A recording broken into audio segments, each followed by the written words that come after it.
Halo Sobat Muda, balik lagi di channel gue Perspektif Muda. Buat teman-teman yang baru pertama kali datang di channel ini, salam kenal semuanya. Perkenalin, nama gue Felix. Gue adalah seorang YouTube content creator, memberikan motivasi, memberikan perspektif, pandangan, dan juga gue juga ada channel lain untuk reaction video YouTube. Dan kali ini sesuai dengan video kali ini, kalau kalian klik ini pasti kalian mau nonton tentang bisa nggak sih ngelakuin hal-hal misalnya membuat misil dan lain sebagainya di luar angkasa dikenain sanksi, itu bisa nggak? Nah, kita langsung aja kita bahas dulu. Dimana sekarang ini udah marak banget, ada kan yang jalan-jalan di luar negeri gitu, luar ruang angkasa, udah nggak luar negeri, udah biasa luar negeri, karena manusia udah wow evolusi dah.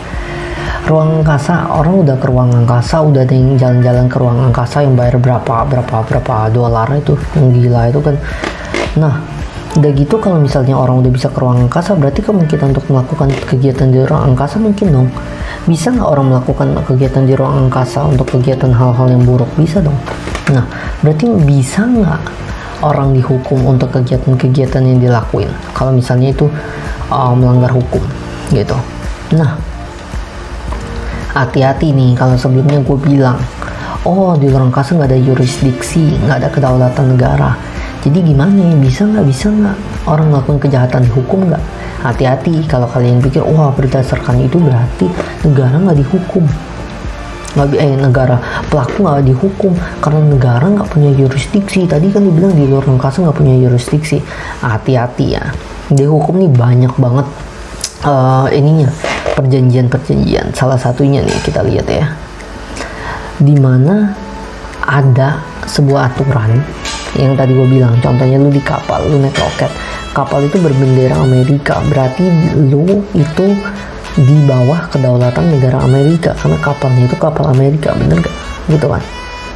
Kan yang punya kedaulatan itu kan kedaulatan atas kapal, bukan kedaulatan atas ruang angkasanya. Ketika coba gini ya, kita mikir sebentar. Oke, kalau gitu bro, gue ngelakuin aja di ruang angkasa. Gue tanya, lu ngelakuin di ruang angkasa ya, gimana lu mau ngerakit, lu mau bertahan di ruang angkasa sendiri tanpa lu roket kan?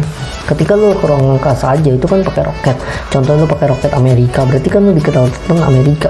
Kalau ada apa-apa terjadi, lu melakukan hal yang tidak berwenang, berarti Amerika berhak mengadili lu karena itu kan kedaulatan Amerika. Lu ngelakuin dengan menggunakan ya itu pesawat roket untuk ruang angkasanya si Amerika. Jadi ingat, kedaulatan ruang angkasanya mungkin nggak ada, tapi ketika lu naik di situ, ketika lu bersama orang Amerika, ketika lu di roket Amerika, ketika lu di kapal ruang angkasanya Indonesia untuk terbang misal contoh, itu kan di situ tetap ada kedaulatannya gitu loh. Dimana nih di United Nations Convention on Law of the Sea gitu kan, untuk hukum laut, kita ambil dari hukum laut dulu, dimana nih dibilang setiap negara akan secara efektif menjalankan yurisdiksinya dan kontrol dalam masalah administrasi, teknis, dan sosial atas kapal yang mengibarkan benderanya. Yang tadi gue bilang, kalau di laut, kalau lu naik kapal udah gitu, dia melanggar teritori, wah berarti ini hukum negara apa? Oke, dia ini melanggar perbuatan hukum, disuruh balik misalnya ke port gitu kan. Nah, pas dibalik ke port itu bisa dihubungkan dengan negara mana. Oh berarti ini yang bersalah negara apa nih, orang dari mana, jadi yang harus bertanggung jawab siapa, itu dilihat dari apa, bendera kapal. Begitu juga yang tadi ruang angkasa, ketika lu melakukan hal-hal yang tidak berwenang melawan hukum, yaitu dilihat dari bendera si kapal itu menunjukkan kedaulatan. Oh, kedaulatan Amerika untuk mengadili, kedaulatan Indonesia untuk mengadili, karena lu berada di dalam kapal Indonesia ketika atau ketika lu sedang di Amerika dan tiba-tiba lu melanggar hukum. Nah berarti ini Amerika punya kedaulatan untuk ngadilin lu karena ini kapal Amerika gitu. Amerika punya hak kayak gitu kan. Kadang kan di ruang angkasa lu nggak bisa, oh dia melanggar laut Indonesia, jadi diadili sama Indonesia karena dia terjadi di laut Indonesia. Kalau ruang angkasa punya siapa? Nggak bisa. Jadi lihat bisa dari kapal, atau itu satu. Yang kedua, bisa dilihat nih contohnya di salah satu perjanjian. Makanya gue bilang treaty perjanjian itu oke, nggak ada sovereignty, nggak ada kedaulatan, tapi ada perjanjian yang udah diratifikasi salah satu oleh Indo, ini Outer Space Treaty. Dia bilang di Outer Space Treaty, perjanjian terkait siapa yang mendaftarkan benda yang diluncurkan ke ruang angkasa, ke luar angkasa, harus memiliki jurisdiksi dan kontrol atas objek tersebut dan atas personelnya saat berada di luar angkasa atau di badan angkasa. Jadi kalau di luar angkasa, lu di roket, lu di apa, lu harus mendaftarkan itu semua. Lu meluncurkan apa, itu mendaftarkan. Jadi ada jurisdiksinya di situ gitu loh. Ketika lu melakukan apa-apa di dan roket, ya ada jurisdiksi negara kapal roket lu itu gitu. Atau ketika lu meluncurkan apa, oh gua dari warga Amerika, berarti Amerika mempunyai jurisdiksi untuk ngadilin lu kalau apapun yang terjadi. Atau ketika lu melakukan apa, lu merakit bom, terus tiba-tiba ada hal yang terjadi, ya kapal siapa itu, lu di mana, kapal apa, oh kapal bendera Jerman, ya berarti Jerman berhak untuk ngadilin lu gitu, karena lu sedang di kapal itu gitu kan, karena lu beraktivitas di itu menggunakan mendaftarkan dengan kapalnya Jerman gitu. Itu salah satu dari Outer Space Treaty gitu kan. Siapa yang daftarin bendanya gitu kan, lu daftarin bendanya, lu yang bertanggung jawab, negara apa, berbendera apa, kapal apa gitu. Di mana nih dibilang di orang dari jurnal Space Law namanya Joan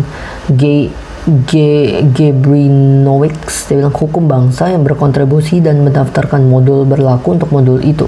Selanjutnya setiap astronot diatur oleh hukum bangsa yang mereka wakili. Oleh karena itu jurisdiksi kriminal negara mana yang akan diterapkan tergantung modul negara mana dugaan kejahatan itu dilakukan dan dari negara mana yang diduga melakukan pelaku kejahatan tersebut. Jadi karena ruang angkasa nggak punya sovereignty, nggak punya kedaulatan, dilihat dari kapal itu, oh orang yang mendaftarkan dari Jerman, dia di kapal Amerika, jadi Jerman dan Amerika mempunyai kedaulatan. Oh berdasarkan orang melakukan itu Jerman, berdasarkan dilakukan di kapal Amerika gitu. Nah jadi dilihat dari begitu, jadi bukan berarti oh di ruang angkasa bebas dan lain-lain. Ya harus dilihat tuh ada perjanjian, salah satunya Outer Space Treaty ini, salah satunya lu di kapal itu ada jurisdiksi negara, perpanjangan tangan kayak contohnya nanti gue bahas di immunity itu lu diplomat negara. Ketika lu berada di negara lain, tetap itu lu udah di dalam tempat lu, di dalam kawasan rumah lu, ya lu nggak boleh diganggu, nggak bisa digedor, nggak bisa dipakein oleh senjata, nggak boleh diinin senjata gitu kan oleh orang-orang negara lain, karena itu perpanjangan tangan daripada negara itu, karena diplomat kan perwakilan negara, jadi itu perpanjangan tangan gitu.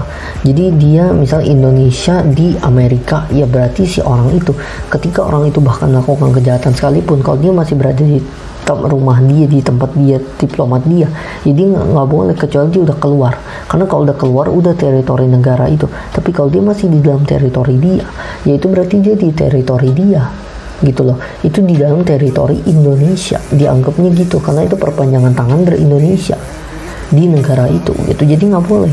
Sama halnya dengan ini, lo orang Jerman begitu, lo di roket Amerika, ya Amerika juga berwenang karena lo melakukan hal itu di roket Amerika, dan Jerman juga berwenang karena orangnya yang melakukan itu orang Jerman gitu. Jadi secara sovereignty luar angkasanya nggak bisa, tapi secara kapalnya, secara orangnya, secara perbuatannya di mana dilakukan. Kalau kriminal, locus delicti-nya di mana gitu kan, location-nya di mana, perbuatan tindak pidana dilakukannya di mana. Nah, itu kan masih berpengaruh gitu. Karena ya perjanjian luar angkasa itu dia mengantisipasi, karena dia udah tahu oh, luar angkasa belum bisa sovereignty, nggak tahu siapa yang sovereign untuk mengatur itu, dia cipta perjanjian supaya orang nggak, jadi tetap ada hukum yang berlaku supaya tetap ada keterlibatan masyarakat yang terjadi. Kalau nggak nanti di ruang angkasa kacau dong, orang mau melakukan apapun bisa gitu kan, jadi tetap ada sanksi gitu.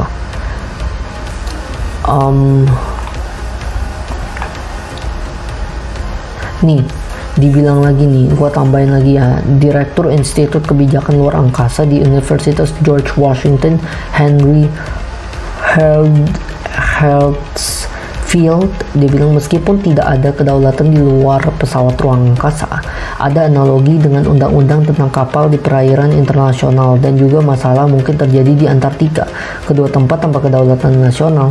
Jadi meskipun ini bukan masalah yang diselesaikan, menurut saya berada di ruang angkasa dan secara teknis di luar kedaulatan atau jurisdiksi negara manapun tidak cukup untuk menghindari tuduhan kejahatan. Jadi lu nggak bisa bilang ketika lu di ruang angkasa lu terbebas, karena contoh lu di Antartika aja itu nggak punya kedaulatan negara siapapun, tetap aja kan ada undang-undang yang ngatur gitu, tetap aja ada undang-undang tentang kapal negara yang tadi gue bilang berbendera apa, mengatur lu mendaftarkan lu orang dari mana, itu kan tetap data, tetap sovereign dari situ gitu loh. Walaupun ya Antartika nggak ada itu, tapi kan tetap ada kedaulatan, oh lu orang mana gitu. Tetap ada contoh perairan internasional gitu kan, oh di laut apa ini laut bebas, nggak ada yang punya sovereignty, tapi pas tiba-tiba lu ke situ kan, lu melakukan contohnya gini di maritim itu, gue ngomong maritim singkat, di maritim itu misalnya ada lu melakukan hal yang tidak berwenang oleh hukum gitu kan, terus lu kabur ke laut bebas, lu nggak boleh ditangkap.